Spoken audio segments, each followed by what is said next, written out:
Hello, everyone. Welcome back to my podcast, Flowering into 5D. Today, I have someone super special and exciting to chat with today.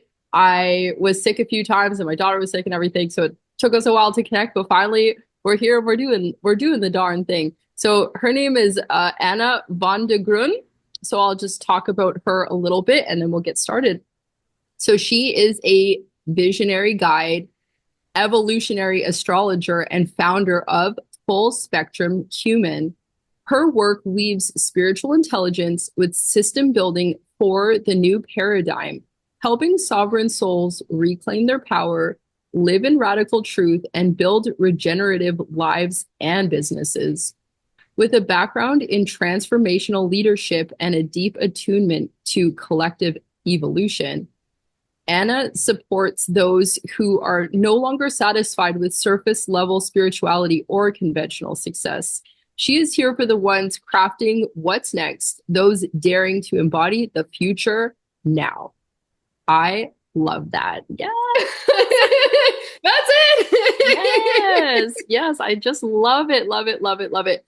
So I just want to ask you, just to start off, what exactly do you mean by sovereign? So what does it mean to be sovereign in a world that is constantly trying to define us? Yeah. That's a very good question. And I love that you're asking this because I feel like the word sovereign or sovereignty is also like a word, a label that is thrown around a lot these days. Mm. And that's exactly what I actually don't want to have another label in a way, you know? But sometimes even for me, it's like you have to use certain labels or certain words because that's how we communicate, right? That's how we try to identify and belong to something. So sovereign basically for me means to live a life from the inside out, right? Ooh, okay. Rather than from the outside in terms of like society that tries to define us, maybe our family, friends, colleagues, or whatever. So instead of always like trying to scan the outside, the environment, and then translate it to like, who am I? What do I want to do? Instead of doing this, being like centered within yourself and within your own truth. And so live your life from the inside out. I mean, obviously, there are always things where we have to adapt, right? And Hmm. the environment, people around us are a mirror for us.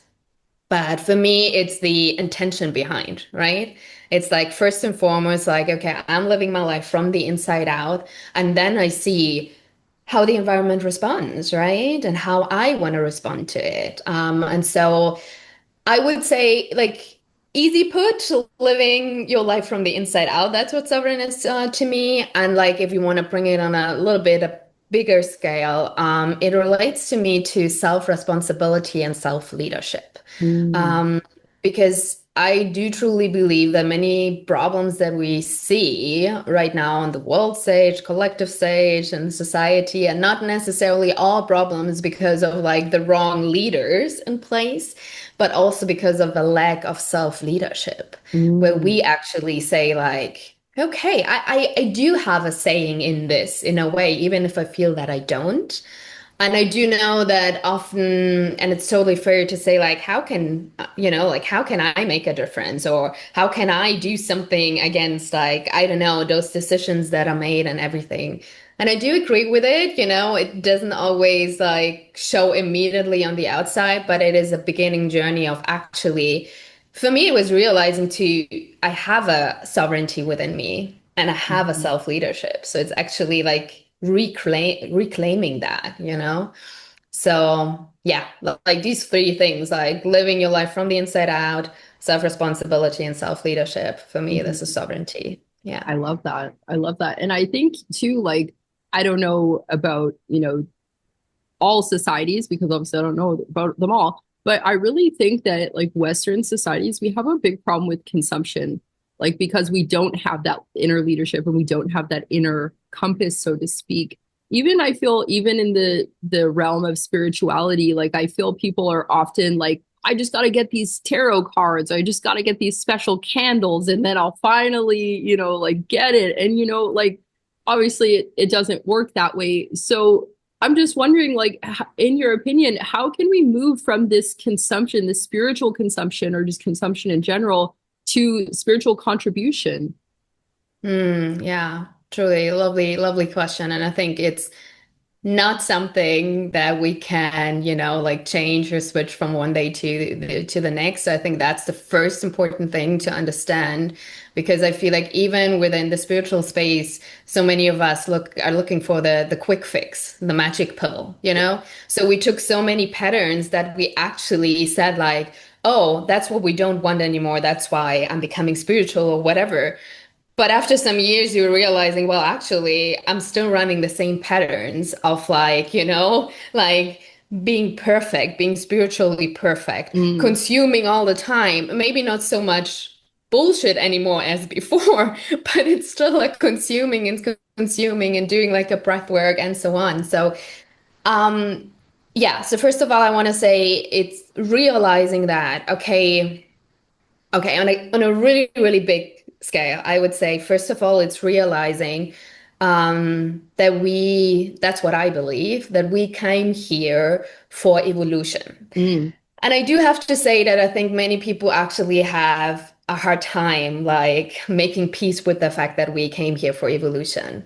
And I went through that journey and I had to find my way of like what's happening on the world stage, over these last couple of years and like what's going on.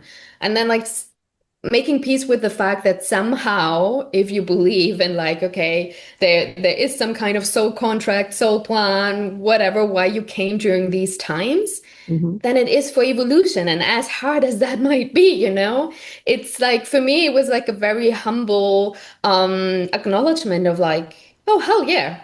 I came here for evolution. So somehow, even if I might not like it right now, but that's what I came here for. So somehow everything's okay. And then obviously many things are not so okay. But so I would say this is like the first thing to like, hey, I came here for evolution. mhm, Okay. I didn't come here for like picture perfect and like, having all the tools and then everything will be just fine. No, I came here for evolution, for the human messiness, right? mm, And so all of this led me also, I remember that very vividly, actually, like a couple of months ago, or no, that was last year, November or something, when I was in Tanzania, and I stayed at this co-living place, and I was on a terrace, and I was like wondering about like what you were saying, like the spiritual consumption and contribution, actually, because I was wondering there are so many more facilitators nowadays out there, right? So many who offer breathwork, meditation, yoga, and so on. And it's so beautiful. And so I was wondering, there's so much more input in a way, but what is the output? I don't mm, see like, like it feels like the world is going, excuse my language, but going to shit even more and more. And I'm like, what is happening? We're consuming so much, but where's it going, right? mm, And so I would say for someone who's wondering like or has a feeling of like maybe I'm consuming too much, of all these tools and rituals and candles and whatever, is like really honestly asking yourself like every time you would tend to, I don't know, your tarot cards or you would be about to book another breathwork session or whatever, it's like is that some kind of coping mechanism? mm, Um, or some kind of escapism. And it's a tricky line, and I feel like I'm also not a fan of like shaming and blaming and saying like this is all wrong or whatever. I'm always about I love this one quote from Rumi. He says like between right and wrong there's a space. I'll meet you there. And this is my thing. I'm like I want to agree to disagree. I don't want mhm, black and white. I meet you in the middle. And so mhm, I'm only also not the one who's like, oh, this is all bad. Let's not do this new age stuff or whatever. No, these are brilliant tools. And again, this comes back to self-leadership, self-responsibility, because no one else can tell you if, for example, you're doing like these breathwork session because you know how to integrate it and work with integrity with it. or you're doing it because that's the only thing that keeps you sane in your toxic relationship, let's say, or in a job that really fucks you up, right? Mm. And I'm seeing this, and without judging, it's just like pattern, and sometimes we get lost in it and we don't even realize it ourselves. But it's like breath work is cool, but if you need it every weekend because otherwise you will get really like insane in your relationship, then maybe breath work is not what it is about. It's about leaving your relationship or changing something in your relationship, right? So I feel like when you are someone who's like, oh, maybe there's something wrong, maybe I'm doing too much of it, then every time you're doing these kind of practices or whatever, ask yourself, what is really, where's this coming from? Mm. Am I actually trying to avoid something and I need it as a coping mechanism? And again, it's not wrong because we need these coping mechanisms also because Hmm. the world is insane right now. So we need these tools. But yeah, when does it really come to like avoiding something? So this is the one part when it comes to spiritual like overconsumption, I would say. Mm. When it comes to contribution and what I'm really passionate about right now is also this topic of like collective healing and collective liberation, right? Because I feel from this stage of like personal development into all these spiritual practices, where it was important to say like, hey, I am worthy of, receiving. I am worthy of being someone. I am worthy of my, whatever. We got a little bit too far. And it's a lot Mm. about like me in the space, right? Yeah. It's like, I am worthy to have this kind of money and this car and blah, blah, blah. And I am worthy to have this kind of relationship. Yeah, it's all true. And that's where I involve like the system thinking, probably maybe also already done some kind of family constellations or something where like a family is a system, right? And I Yes. see us as humanity as one big system. So we cannot separate the individual healing from the collective healing. So when it comes to spiritual contribution, where I'm inviting also facilitators and coaches now is because again, I think it can sound overwhelming of like, how can I contribute something to collective healing, with all the issues and injustices and everything that we have going on. But I would just say, I've been facilitating cacao ceremonies for many years, and always at the beginning, I would guide the circle through intention setting, but not only setting intention for yourself. I would do like a three-step process. I would do like set an intention for yourself, set an intention for a loved one, whoever this is, whoever comes to your mind, and then set one intention for us as a collective, for like planet Earth, And I Hmm. feel like these are the small things where we can change a little bit the narrative from like, this is just about me or just about us. But like, how can we ripple that out Hmm. without having to make it a big thing about like, again, injustice and politics and like whatever. So yeah. I love that. I love that. And I have to chuckle a little bit because last Wednesday I was hanging out with a new friend and she mentioned family constellations and I was like, "Whoa, what's that?" Of course, I like went down this rabbit hole. I'm like clacking it, late anyways. And then I was led to evolutionary astrology, which like I read your like the bio that I asked for from you for this, but I read it a while ago because again we kept having plans and then just I read it again this morning. I was like, oh, like that's how I know it's like this perfect divine meeting because I'm like right in there right now of like learning about this and just putting all the pieces together, so to speak. And I'm right there with you with this like collective healing. And I just had to share that because it just like tickled me in a way. I was like, oh, I just love this. And Yeah, that's really beautiful. yeah, And when you say that just happened last week, well, then it wouldn't have happened if we had this like already like a week ago or whatever. So beautiful. exactly. Divine timing, divine timing. Now, Always, yeah. you mentioned that you were holding or continue to hold ceremonial or cacao ceremonies, which I personally I don't think I've ever done, not because I don't like to, but it just hasn't the timing hasn't been right for me. But I'm just curious, like, can you share some of your experiences with not just cacao, but just with plant medicine in general? I would love to hear more about that. Yeah, beautiful. I mean, I've got a lot to say about it, but I'm trying to make it concise in a way. So let's start with cacao, Okay. because cacao is a plant medicine, even if many people wouldn't consider it or have never heard about this. And the story of cacao actually is that there are teachings are saying that cacao would come back out of the jungle when humanity is basically at our choice point, at the breaking point, and needs the help of the wisdom of cacao, right? Mm. So I got first um like introduced to cacao ceremony very randomly in a way, like many, many years ago when I traveled to Sri Lanka. And Sri Lanka is not necessarily birthplace of cacao, right? But Whoa. that's when it's like, as you were saying, divine calling, or it's saying like that Mama Cacao also calls you. And that was Mm. my calling. So it doesn't matter where you are, basically. But then, like 2 years later, I went to Guatemala, which is more of like in Mexico and Costa Rica, the birthplace of cacao, to learn more about it.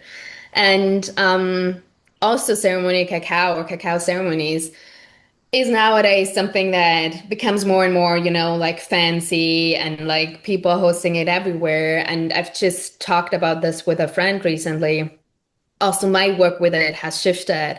And so, how I see ceremonial cacao is really as an ally for the new paradigm, or astrologically speaking, the Aquarian age that we Mm. are ushering into. And so, ceremonial cacao is a heart opener. And why I think it's the ally for the new paradigm is because with all the separation, all the divide we have going on in the world right now, and what we talked earlier about like labels, being wrong, being right, being black, being white, whatever, it's like, at least how I perceive it, so many of us are at like our cups are full, right? Mm. We can't take it anymore. And it's more that we are reacting all the time. So I feel like if we want to have these important conversations, especially when we come back to collective healing and collective liberation, we first have to be centered in the heart space and having a capacity of listening to people who have maybe other opinions than we do, listening to other cultures and so on. So that's why I feel like ceremonial cacao will play a crucial role, apart from like offering ceremonies for individual healing or whatever, but also in the broader collective space. So I will leave it with this, because I'm just always want to speak like what I'm most passionate about right now. So that's what Mm. I'm most passionate about when it comes to ceremonial cacao. Obviously, there's so much more to like learn and know about it. And other like plant medicine or generally medicine, I want to say I've had a very beautiful conversation like a couple of days ago with a facilitator in that space. And um the way I approached it with other medicines like ayahuasca or kambo or psilocybin, which are also like, I mean, I'm originally from Germany, but I'm like always traveling around. I've been living in South Africa and Cape Town for the last 6 months. And obviously there, plant medicines are not as known as maybe like in the States or whatever, where you can have like an ayahuasca ceremony, like I don't know, at every corner, more or less. But still, it's getting more and more popular. And for me, when I just mentioned that I went to like Costa Rica and Mexico many years ago to learn more about cacao, even back then, I could have done ayahuasca everywhere, because it was Hmm. almost offered, everywhere. But I was like tuning in, and I was like, it's not my time yet. I don't feel like calling. And so it took me many, many more years to then finally sit with ayahuasca, which was now like 1.5 years ago or so. So I would say, like, apart from my personal, very profound experiences, what I always like to share with people is like, again, and this ties back to that sovereign part of like, regardless of anyone else tells you, I had this profound experience. I was able to heal A, B, C, or whatever with these plant medicines. Like, always listen to yourself. Hmm. Is it my time now? Is it what I want to do? Um, so yeah, I mean, I could go more in depth. It depends what you want to know. I mean, I'm all for the plant medicines, but I completely agree that you have to know for yourself when it's the right time. And also, I mean, it's a little bit hard for to depend on like, you know, ayahuasca or psilocybin like in an addictive way. I think like cannabis, I really do believe it can be addictive. A lot of people don't want to hear that. Um, Yeah. but as somebody who was addicted to it, I can say it's very addictive if you have that personality. But I mean, I think it also goes back into what we were talking about earlier about just having being addicted to that consumption, right? So, like, you know, you're doing an ayahuasca ceremony every more than you should kind of thing because you just feel like I'm not healed yet, I'm not ready yet, I'm not ready yet. And I think that that's another mistake that people are making, not to judge, but I mean that's kind of Yeah, I can actually, there's a like an experience or like a story that comes to my mind with that. So I mean, maybe two stories I can quickly touch upon because yeah. they really impacted me in a way. So one was when I did my Kembo sessions, and that ties into I'm doing astrocartography readings. So for ever who's like listening and is not familiar with astrocartography, it basically puts your natal chart on the entire map of planet Earth. And it shows you the most aligned places to travel to, maybe grow your business, start building a family or whatever. And so I went on a deep Cambo ceremony session on my Pluto line in Mm, Mexico. ooh. And I specifically chose that. I didn't chose to go there to have fun and like whatever. I was like, I know this is about transformation. And I had the third session, and when I came out of the session, I was still a little bit, you know, like rejuvenating myself and everything. And I was with my facilitator, and then we heard like a couple of what sounded like shots, you know, Oh like gosh. and I would, because in Mexico there are also many like kids always playing around with some kind, so you always hear noises and like sounds and like whatever. And I was still a little bit like just coming back. But it turned out that actually, just after or towards the end of my ceremony, someone was shot outside the building in front of the apartment where we were. Oh my And I goodness. mean, yeah, Mexico. I was in Tulum at that time. It's known for, unfortunately, its crime scene and everything. But it was just like this, you know, where I saw like this alchemy of this Pluto Scorpio energy right there, Mm, you know? And it was hmm. like a very profound moment, obviously, for me going through that ceremony, having that experience. So that's how I like to work, you know, very intentionally, also where I'm going to, who I'm choosing to have like experiences with. So that's for like the combo. And then just quickly, one experience is that I decided when I was turning 30, I decided I want to do a mini retreat to like say goodbye to my 20s, you know. And also it is synchronistically beautifully aligned. I ended up doing a dark retreat or some it was not really a retreat. But basically, I went to a place where they had dark rooms, and I went there for 4 days. And still, a part of me was expecting like a huge, you know, transformation or whatever. But what I actually realized sitting in that dark room for 4 days was I'm done. I'm not completely done with healing. Healing is never done, right? As I was saying at the very beginning, we're on a journey of evolution. But I realized I've been doing so much healing work for the last 10 years that actually now I can sit in this freaking dark room and be at peace. And I don't Mm. have to wait for another breakdown and something that's coming up and a drama and blah, blah, blah. So this ties into what you were just saying a little bit of this like chasing another ayahuasca ceremony because I'm still not healed and so on. And I feel like this is something I'm observing as well right now in the space. It's like this like continuously chasing of like, no, no, no, I can't do this yet. I'm not healed enough. I still need this and so on. So it comes back to the point of like reclaiming your self-leadership, your Yes. sovereignty within, and saying at one point, hey, it's okay. Now I have to integrate back into life and move forward, you know? Yes. And a part of my ego was like, no, I want another breakthrough. I want to go out and tell everyone about like, oh my God, I discovered this drama or whatever. And I went out and everyone looked at me and was like, I'm doing great. It was I awesome. actually love life. I'm like, I'm cool. I'm done. I'm good. So I yeah. love that. I absolutely love that. So, uh, uh, astrocartography. Ooh, I had a moment there. I mean, I recently discovered this maybe a couple of months ago, and I'm also very interested in it. And for those who don't know anything about it, I would love to have you share more about. I know you mentioned like the quick thing, but like, Yeah. why are you so passionate about it? Like, what is it about astrocartography? Tell me more. Yeah, sure, I love to. So I would say a little bit my background. So my mom is an astrologer for over 30 years. I kind of like grew up with astrology, Hmm. asking my mom with like, I don't know, 13, 14, what are the stars saying and so on. I I never love that. thought I would do this like professionally, but for me, actually, this might be about like 8 years ago or so, when I went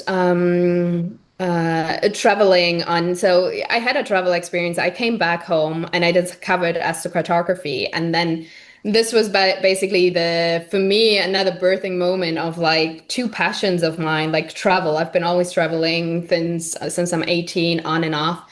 So the passion of travel and the passion of astrology, that was like, I was like, this is mine, you know? Yeah. And Sold. yeah, sold. I'm an Aquarius rising, so I'm not doing like the normal mainstream stuff. I always like to Mm, do something that is new, you know? So astrocartography is still very new in the astrology space. So as I mentioned before, it portrays your natal chart onto the world map, and you have over 40 different planetary lines. hmm. Like all the different planets have lines, and not only one line, but four Hmm. lines that depends on the angles. But again, it's a very complex. So without even like showing you a map now, it's difficult to like really explain it to you. But I maybe mention two things. So first of all, it's very interesting to have a reading and to see in retrospective where you have been, where you already maybe traveled to, where you lived, where you've grown up, if you have any major lines there and the impact. And then also, if you want to go somewhere, if you're planning to travel somewhere, to move, to relocate, or whatever, to have a look at your chart. This is one thing. And the other thing is because we're dealing here with energy, right? There's also this thing of remote activation, which I love in Mm, astrocartography. And that means you don't necessarily have to travel to all of these places, but you can activate that energy from the place where you are. So that means if you have, for example, a very beneficial line for you personally in India, but you say, like, I have no means, no way, no time whatsoever to travel to India right now, you can bring in that energy through listening to Indian music, going watch a Bollywood movie or whatever, eating Indian food, you know? yeah, So yeah, these are two things which I love about astrocartography. that's so cool. I just heard about this. So again, divine timing, because I was like, well, like cool with all this information, but I'm not like I have so many lines on my map, like in Russia. I'm like, oh, I'm not going to Russia all day. Like this, I think it obviously I don't know a lot, but I think it's probably because a lot of the lines start up top, like because it's. But anyways, yeah, I just love that remote activation because yeah, it's perfect. I also heard I don't correct me if I'm wrong that you can source people out who are there to work with that will also remotely activate that. Is that true? Totally, totally. So this is for me the magic about astrocartography, and I feel deep. I always say a little bit for me, astrocartography, it brings astrology down to earth. Because Mm, for many people, astrology is still a little bit woo-woo out there. It's like not tangible. It's like, But astrocartography, when I'm giving readings and I don't even know so much about this person, but they see a line going through Barcelona and they say like, "Oh my God, what is this line?" And I'm telling them a little bit, and then they unpack this wild story of what happened, in Barcelona and everything. It makes it so much more, like real in a sense. mm, And yeah, I'm so happy and so blessed with like clients who also come back to me like after, I don't know, like a year after having a session with me or so and telling me stories. And so many, and that's the wild thing about astrocartography. And for some people, it's a little bit difficult because they want this, tell me exactly what's happening. But I'm like, I can't tell you through which ways it made someone that sits next to you while you're waiting for your doctor's appointment or whatever, who lives maybe now in the same place, but originally comes from India and from this tiny town exactly where you have your line, and you're ending up working together, and this is one of your professional lines, like hmm. this is the magic of life, where I always say at the end of a session, and now you have all of this, and now wait for the magic to happen, Yeah. and that's the beautiful thing about astrocartography. It can unravel in so many ways through I meeting different people. Yeah. I just love that. I started looking at my chart or map, if you will, a little bit more seriously because I discovered somebody who was using a combination of human design and astrocartography to kind of chart past lives and like where they were. Mm. And it's just I just love stuff like this. This is like my jam. And anyways, I had to chuckle because I saw my Pluto line. I can't remember MC, ACDC. I can't remember which aspect it was, but it was running right where my grandma is Oh, and right where I grew up, and like not where I close to where I grew up, but I went to high school around there. And I was like, no way. Like, of course it yeah. is. Like I just love stuff like this. And I feel like this is part of the reason why I started this podcast is just to connect with people. And it just seems to always flow in this way. And, even I didn't have a podcast. And then I saw somebody randomly on Facebook one day who was like, I'm looking for a podcast to appear on. I want to discuss consciousness and 5D and evolution and stuff. And I was like, oh, that's cool. And then I heard this like internal voice that was like, she's going to be on your podcast. And I was like, wait, I have a podcast? Like, and that's how it started.